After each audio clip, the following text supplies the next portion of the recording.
military posture of the United States is rated as marginal in a new report from the Heritage Foundation, and that worries the chairman of the House Armed Services Committee.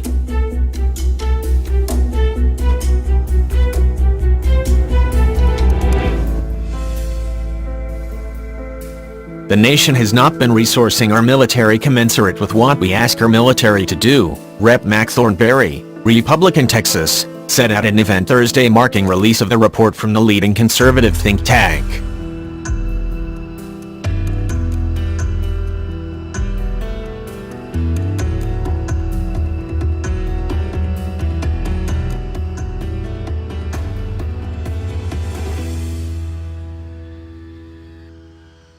Dakota Wood, a senior defense fellow at Heritage who edited the 2018 Index of U.S. Military Strength, said the state of the military inherited by President Donald Trump is too old.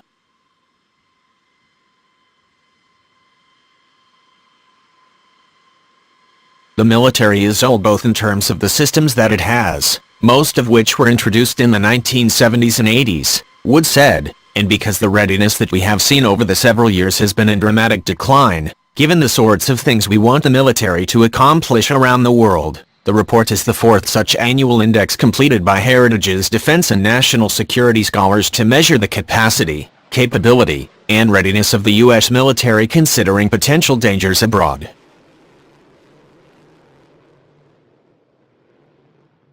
The new edition ranks threats to U.S. interests from terrorist organizations in the Middle East and Afghanistan as high as it does threats from Russia, China, Iran, and North Korea.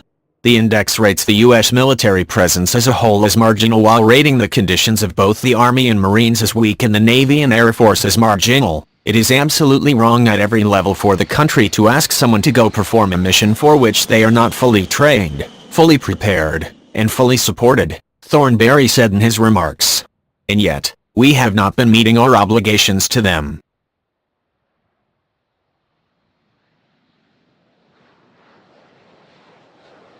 The U.S. military presence abroad also has decreased. In 1953, the military had about 450,000 troops in Europe, deployed to more than 1,200 sites.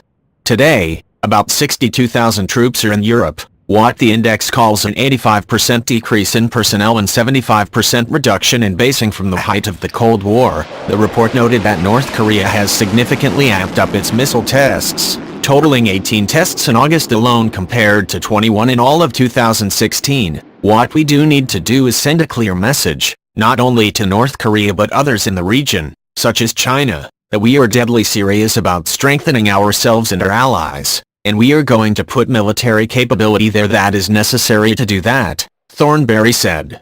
The report also contains statistics and other details on the state of military equipment, including only 41% of the Marines' fixed-wing and rotary-wing aircraft were considered flyable as of the end of 2016. Only 4 of the Air Force's 55 fighter squadrons are at the highest levels of readiness.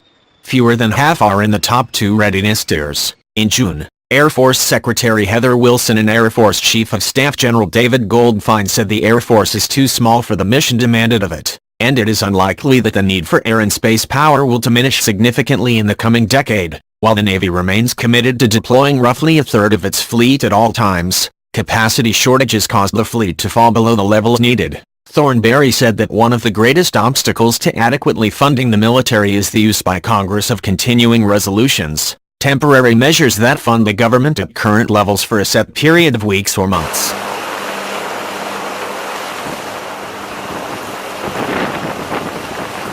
The House voted 219-206 Thursday to pass a budget for the 2018 fiscal year that Thornberry said will help bring more resources to the military.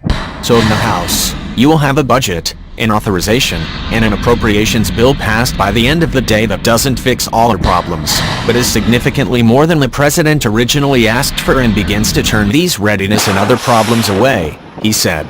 According to the House Budget Committee, the fiscal 2018 budget provides $621.5 billion in discretionary spending for defense and $511 billion in non-defense discretionary spending. The ultimate goal, Thornberry said, is to strengthen the military so that America is in a position to keep the peace even with multiple threatening scenarios in various parts of the world. Peace comes through strength, and the hope is to avoid conflict, Thornberry said. But when it comes to conflict, victory in conflicts also comes through strength. And that's why I think the title of this report is so appropriate. It's the index of strength. That's what keeps the peace.